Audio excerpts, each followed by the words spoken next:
'Cause The View is live. Crying wolf? Did comedian Michelle Wolf completely cross the line at the White House Correspondents' Dinner? If a tree falls in the woods, how do we get Kellyanne under that tree?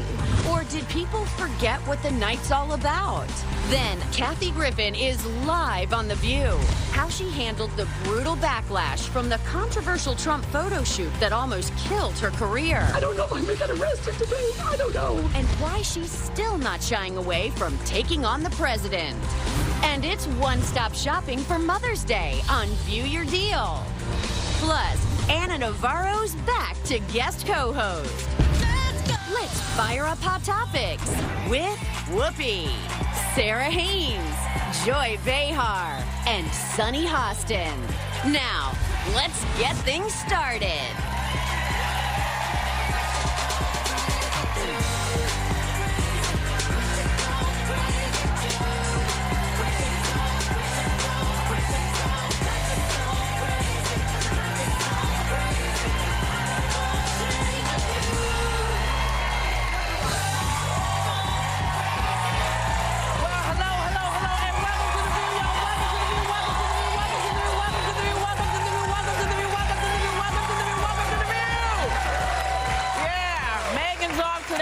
Navarro is back to guest co-host. Welcome back, Anna.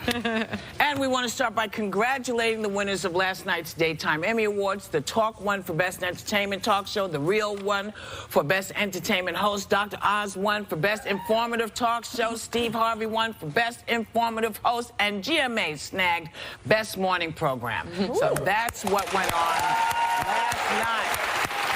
So there seems to be a brutal backlash that has critics on both sides of the aisle calling for the end of the White House Correspondents' Dinner. People were outraged by Michelle Wolf's material, as she was the host, which included shots at Sarah Sanders, Kellyanne Conway. Take a look. You guys gotta stop putting Kellyanne on your shows. All she does is lie. It's like that old saying, if a tree falls in the woods, how do we get Kellyanne under that tree? I'm not suggesting she gets hurt, just stuck.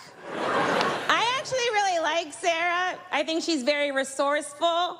Like, she burns facts, and then she uses that ash to create a perfect smoky eye. Like, maybe she's born with it. Maybe it's lies. It's probably lies. Laughing their heads off here.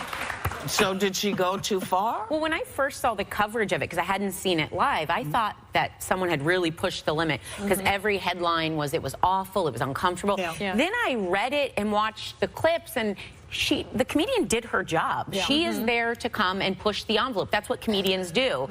If people have a problem with it, it might be taking issue with this dinner as a whole in these times. But I don't think she should be blamed for anything, because I found a lot of her jokes, like the one about Mika and Joe. It's like when a Me Too works out. I know. Because they're engaged. They met at work. You know, I didn't like that at all, because Mika turned on Michelle. For that? Yeah. Well, we don't that specifically, she didn't give her a good review at all. Well, I was in the room. I went to the White House Correspondents' Dinner, and people were laughing in the room. I mean, there were some groans, and there were some, you know, people from the administration that were sort of looking like this, even at my table. And they always look like that. I was laughing. I was sitting with some of my old CNN friends. Don Lemon and I were cackling during a lot of it. And I agree with you, Sarah. I mean, I think in many respects, comedy is supposed to be subversive, right? And it's supposed to push the envelope. If you read it or see it, everything she said was based in truth and in facts. That's what they don't like. And perhaps that's not what they like. But and she hit everyone. Well, look, everyone, the media too. To me, there's two different issues here, right? Whether she went too far, whether it's in good taste. This is a dinner that raises funds for White House Correspondents Association for scholarships for young journalists. So it is for a good cause. It's supposed to be a kind of kumbaya type of night.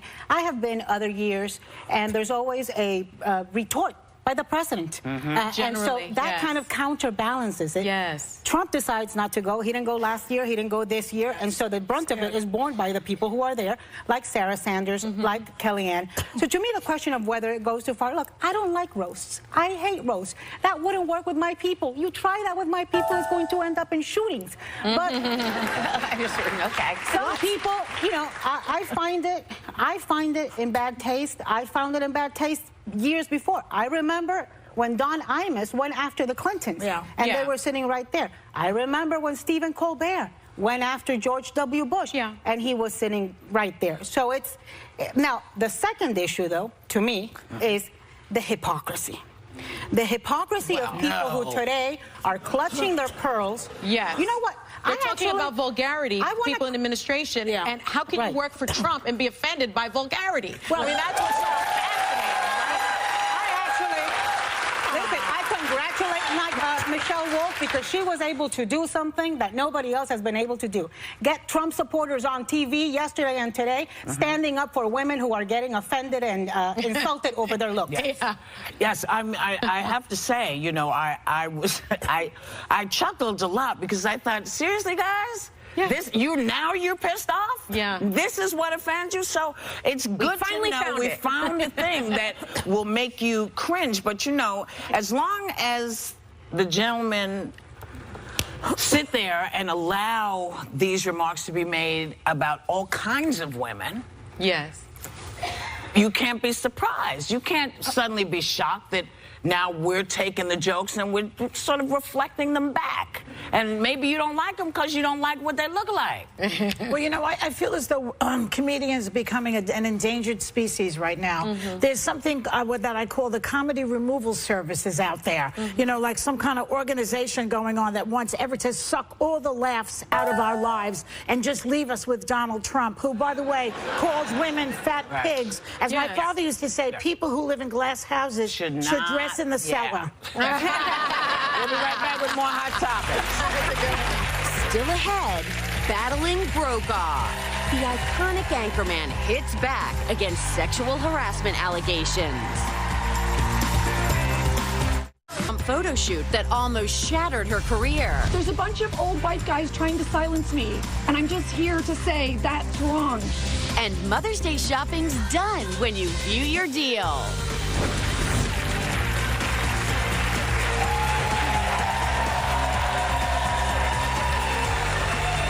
Welcome back. The guy in the White House skipped the dinner Saturday night to fire up a crowd of supporters at Michigan rally, where he slammed the media, took credit for North Korea, and harped on border security. What struck you about this? Well, let's see.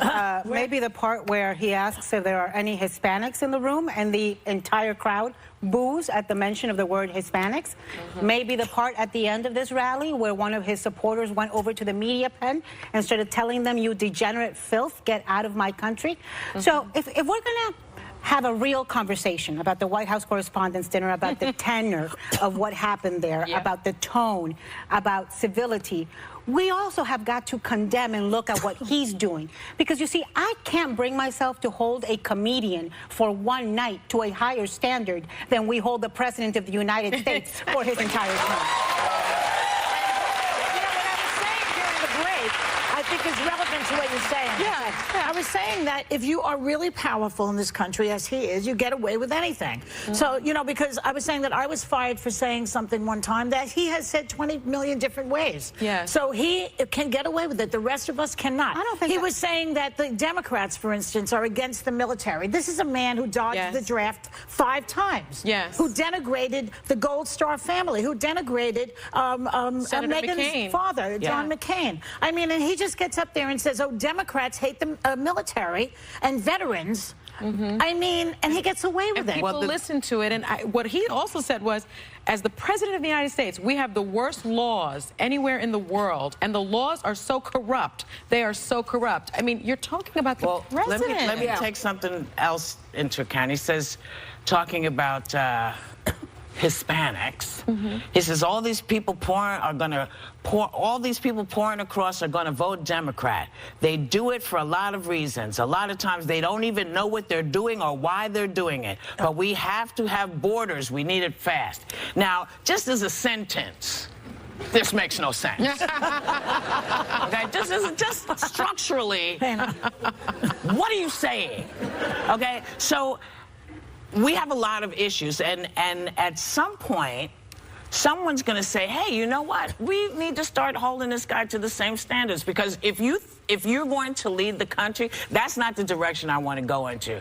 I believe in our laws. I don't always like how they come down, but I know that we have them for a reason. I know that the Constitution works. I don't always like it. I would like to massage it, but I know it's there for a reason.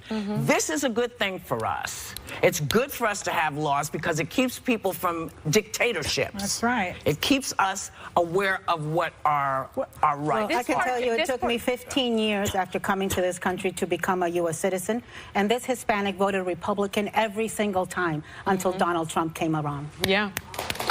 That's the part that jumped out at me, was what you just said, though. It was the first time in his stream of consciousness he attached what probably really bothered him, which is many people vote Democratic. Because that was the first time he linked the wall with something other than immigration out loud. He doesn't like the laws too much because of the Mueller investigation. At the beginning, he's been saying that there's 5 million undocumented, people that voted for Hillary that cost him the electoral, the popular vote. And that irks him. The only thing I would say to Whoopi is, the law is going to get him, and that's what's going to get him. The law may not get him, but the voters will. If the law doesn't, the voters will. Well, it's either both of them.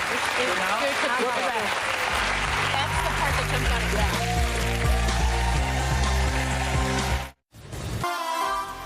Today on The Social, culinary expert Camille Moore is here with essential sauces for home cooks. Plus, you can tweet us and join the fun.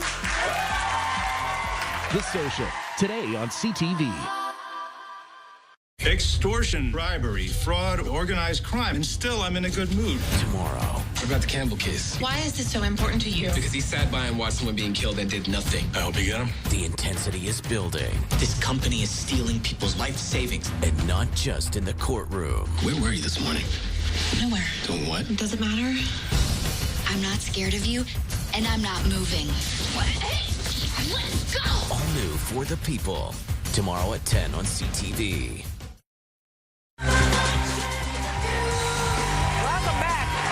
Tom Brokaw is fighting back against sexual misconduct allegations made by a former NBC correspondent, Linda Vesta, who accused Brokaw of sexual misconduct on 2 occasions, one in her hotel room after hours, and he said she invited him to her room to talk about work, which he now admits maybe was a mistake. He also claims that the news outlets perp-walked him before the facts were in. That's trending lately, it seems. I have to watch out for that because, you need to have some kind of due process here, even if it's in the court of public opinion. I think that, going to a girl's hotel room when you're twice her age is an inappropriate thing to do. Even then, I'm not sure. But he's not on the level of some of these other harassers we've been hearing about. So there's this false equivalency that we heard, not to bring back the politics, but we heard it with Hillary and Trump. There was a false equivalency all the time. And now we're having it with this, too, in many ways. I keep talking about Al Franken like a broken record because I feel bad that we lost a great senator without some kind of due process. And it could be the same for this guy.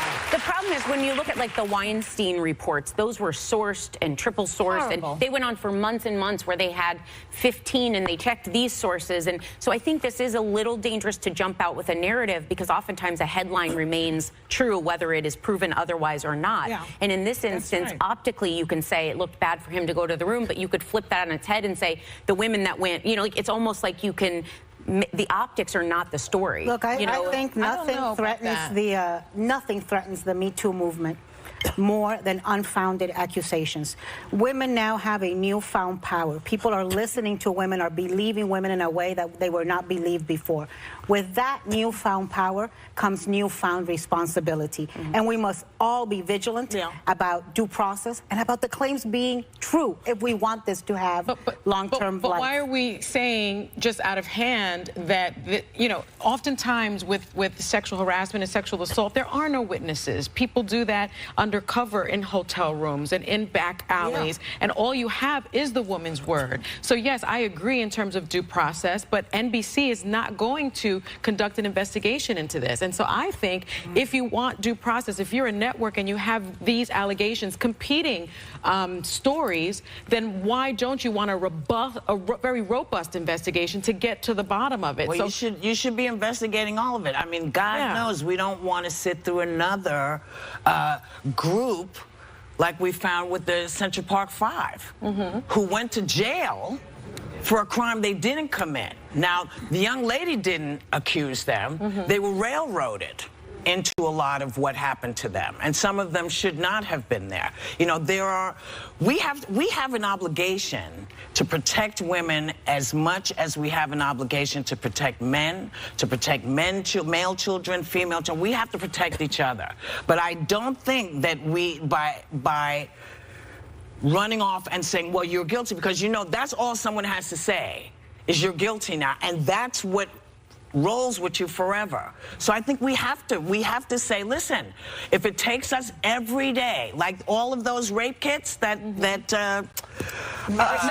Mariska said, we gotta clear all these out so we can do the due diligence. We've got to make sure that we do that, because if we start just pointing and going, I think we will be in deep doo-doo. I can agree with that, but I don't think that we can just out of turn dismiss a woman's story because perhaps there wasn't. I don't think anybody's dismissing the story. I think what I'm saying is, listen, you have to know that people are going to ask questions. They're going to say, okay, let me take you through this. Take me through this so I can help you get this off the street. And I think that's what she did, right, this woman. And I'm not saying that it's true or not, but she came forward. She told her story. Another woman told her story. And now Tom Brokaw comes out and tells his story. So now what do you do when you have those two competing narratives? You should have a robust investigation that follows it. And I'm disappointed that NBC is not going to do that. Well, maybe they'll change their mind. I hope so. We'll see. We'll be back.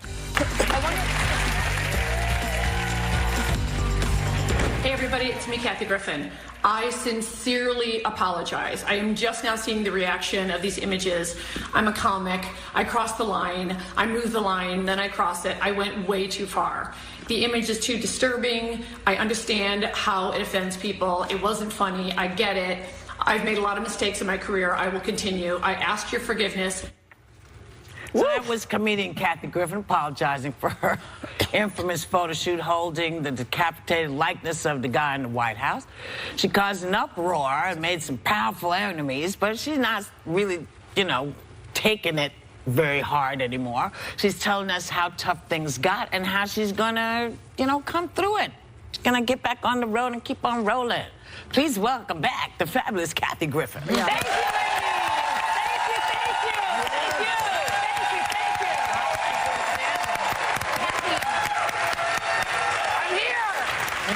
I'm alive. I'm just glad to be alive. I can't believe it's been a year since this. It's a year this month that that picture was released. Right. And we already described. What a year it's been. Yeah. Yeah. By the way, I take the apology back. Okay.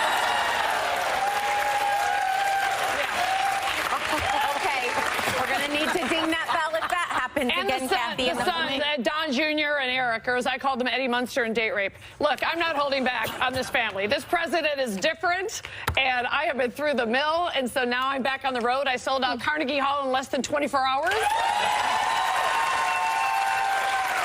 One question about that picture is a lot of people, clearly, as you said, you pushed the envelope, like most comedians. People thought I was in ISIS. And by the way, because you just have to find the funny in everything, Joy, when my mother called, because she watches Fox News and thinks it's real, and, well, her hearing aids don't work anymore. There she is. Look at her. I love Sean Hannity. When's Bill coming back from vacation? She thinks Bill O'Reilly's on vacation. I just tell her he is. He thinks so, too. I know, right? He never is. So, anyway, so that day, as crazy as it was, and trust me, I was, no joke, I was in a ball, sobbing, everything's over, all this other stuff. And then I had to spend 2 hours convincing my mother that I have not been recruited by Al-Qaeda. Wow. And I said, I don't think they're taking 57-year-old red-haired Irish-American comedians today. And she goes, why couldn't you join another club like stamp collecting? So my own mother, for 2 hours, thought I was in ISIS. That is, well, it's funny. I'm sorry. It just is. It's just so crazy. Do you regret saying that you're sorry? I do, because that apology was, I mean, I'm not kidding. I performed in Iraq and Afghanistan, two places Trump has never even been and can't find on a map. And so, of course, because of my connection with the military, I thought of literally Daniel Pearl's mother. Yeah. And so I thought, okay, obviously not very many people have literally witnessed that horrendous event, but when I thought of her, I thought, okay, apologize. And then when I found out that I was really just kind of part of the Trump wood chipper, which Michelle Wolf is in now, and, you know, I didn't know they had this apparatus already set up before my silly picture of a $5 Halloween mask and ketchup, and I wanted to make a statement about what a misogynist he is. And also, I remember the 8 years of the photos of Obama lynching, and nobody said anything, right? That was all okay. Facebook, that was all on Facebook. And as you know, a famous person like you. It wasn't a famous person, but people were going to rallies with Hillary's head decapitated at Trump rallies. They get away with everything. They get away with everything. But now that you've taken the apology back, aren't you frightened? They're going to go after you again now. They are. They're starting today. Why do you do that to yourself? Because it's important. The First Amendment is the First Amendment for a reason. It's the first one. And also, the thing is, this guy just is different. I don't mean to disrespect the presidency. I've been to the White House. I have visited. And also doing stand-up for so long, like, you guys know there was a time, in the Bill Clinton days, you could make fun of that Monica dress all day long and nobody thought you were a terrorist. But now, like you said, things have gotten not only politically incorrect, but this administration, and I learned it firsthand because I then got a call the next day from the Department of Justice, and I was under a 2-month federal investigation for conspiracy to assassinate the President of the United States.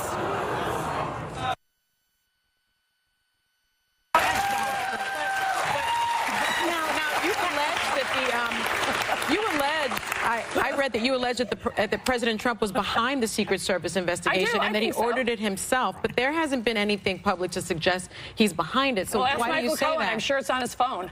No, I mean, I'm just saying, like, first of all, Jefferson Beauregard Sessions, I mean, I thought that guy was dead, seriously. Like, when I was a kid, we used to make fun of Jeff Sessions. So anyway, somehow he's the accidental attorney general, so it had to come from him. And, you know, Trump is all in bed with, like, the American media folks and the Inquirer, and so every picture of me, you know, ever since then, it's like my cellulite.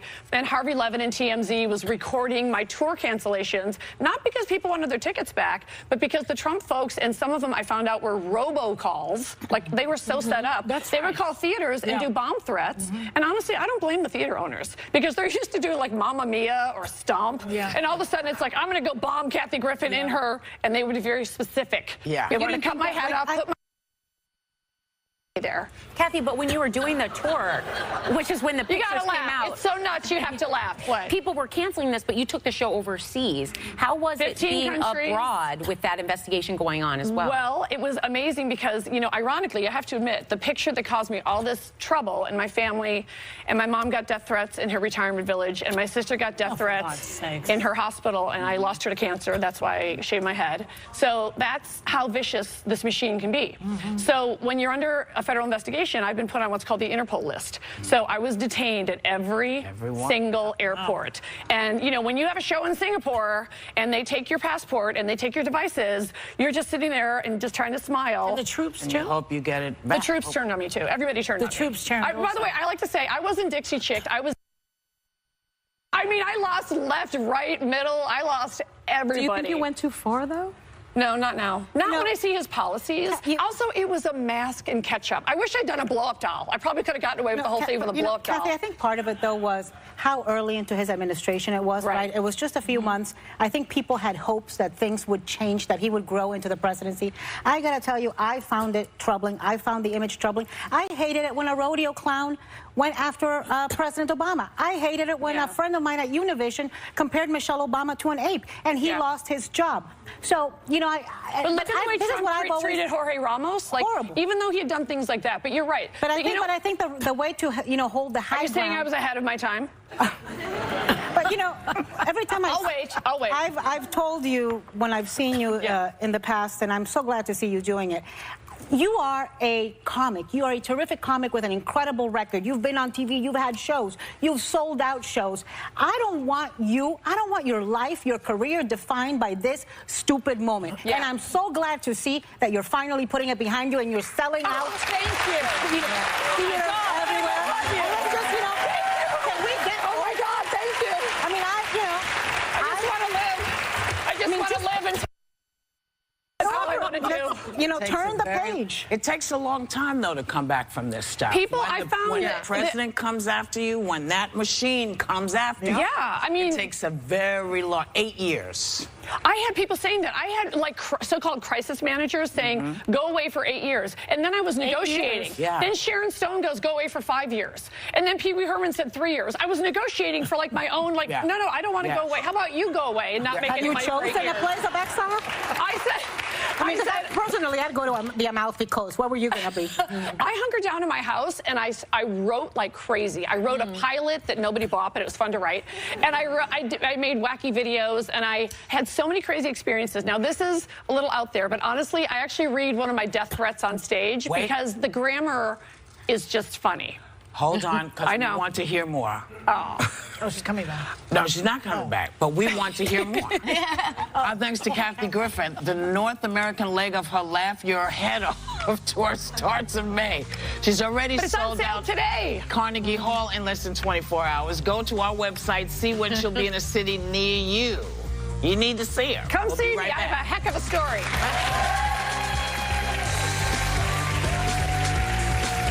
New CTV tomorrow. Welcome back.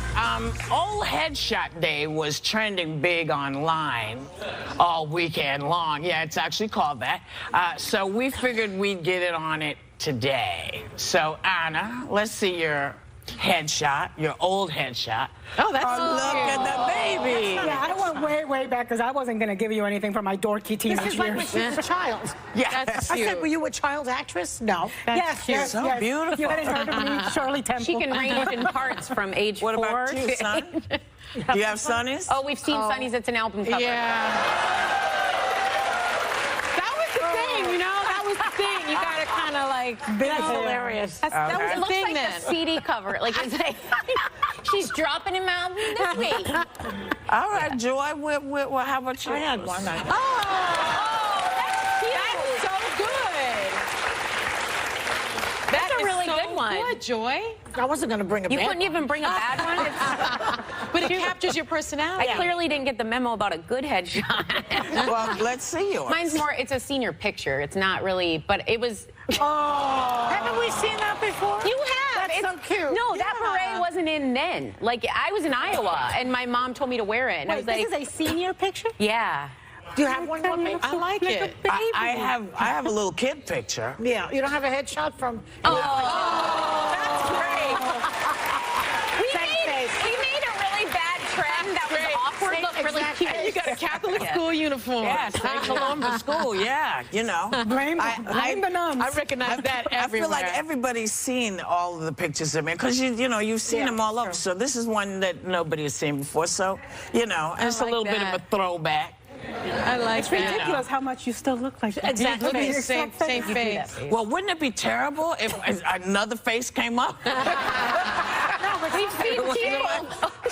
We've seen a lot of people whose face look a lot different. That's true. That is true. By time or intervention. This is time intervention and a couple of good shots in the face. We'll be right back. I'm going to tell you I use it for everything. It is a smart solution for small spaces. Pick this one up. You got to see it. So she's going to show you.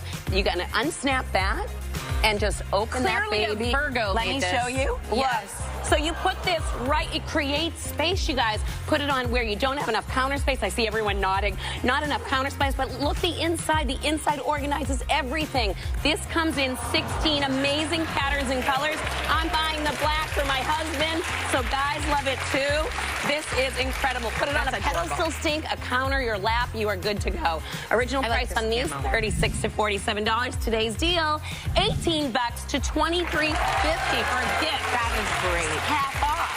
And we all need a little organization in our lives. So, Michael Todd Beauty, this is called Sonic Smooth. I knew you'd want to see this right away. I met the people from Michael Todd Beauty a few years ago. Where should I not put this? You can, there is nowhere. Start with the red zone. But you're going to love this because this is a sonic deep planing system. It's a cleaning system? It's a sonic deep planing system, so you use it on your skin. Razor. It's painless. It removes the peach fuzz and it's a razor. Exfoliates it. No, it's all, no, it's a special tool. to just remove the peach fuzz safely and I'm going to have 5 o'clock shadow Do it. tonight. No, put it right on your skin. It's easy. You use it 1 time a week, and you guys, your skin glows. This is a celebrity treatment of the moment. In office, and Michael Todd Beauty brought it home and gives us away. It's rechargeable. It has 3 speeds, so you do it based on how you feel. Original price on these, $99. Today's deal, $49.50 for perfect skin. Savings a half off. Keep, that's a good one.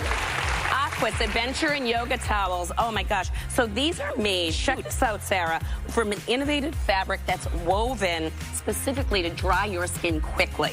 Okay? Ooh, so workout. these are adventure yoga and face towels, and I use them for everything from sports to gym, honestly, for the kids on the stroller. It's great. In my son's backpack, he always says, Mom, that's my favorite towel for camp because it's not bulky and it doesn't weigh too much. Right. But it is super absorbent. It does the work of like 3 towels. It's incredible. These are and it washes and dries super fast. Original price on these guys, $8 to $35. Today's deal, $4 to $17.50 for a savings of 50% off. These are addictive. These are for, and anyone can use those. I have these on. Rustic Cup. I was going to say, I brought you 2 more.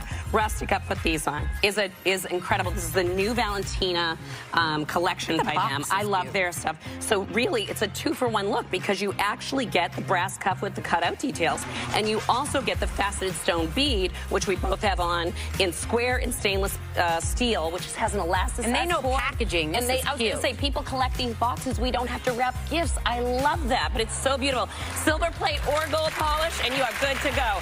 Stack it, wear it separate, do whatever. Original price on these, $110 for this luxe gift today. $38.